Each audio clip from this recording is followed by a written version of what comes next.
ராமநாதபுரத்தில் குடிநீர் குழாய் பதிக்க பள்ளம் தோண்டிய போது இயற்கை எரிவாயு குழாயில் உடைப்பு ஏற்பட்டு கேஸ் வெளியேறியதால் பரபரப்பு ஏற்பட்டது. தகவல் அறிந்து வந்த தனியார் இயற்கை எரிவாயு நிறுவனத்தினர் குழாய் உடைப்பை சரி செய்து கசிந்து கொண்டிருந்த கேஸை நிறுத்தினர்.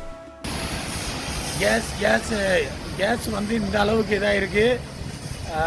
இது எந்த இடம்னா கலெக்டரேட்டை தாண்டினோன்னா அந்த ஸ்டேட் பேங்க்கு பக்கத்தில், ஸ்டேட் பேங்கு சன்சிங் அதுக்கு பக்கத்தில் இதுக்குள்ளே தான் போகுது.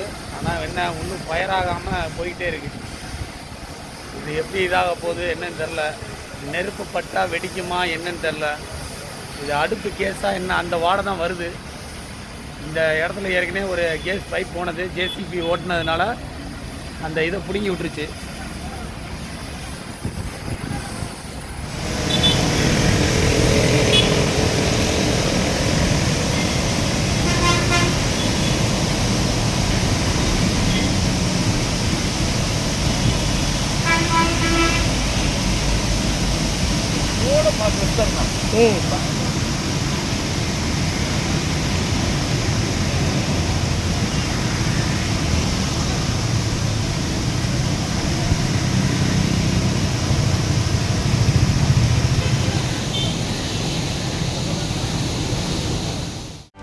செய்திகளை உடனுக்குடனும் துல்லியமாகவும் தெரிந்து கொள்ள சப்ஸ்கிரைப் பண்ணுங்க.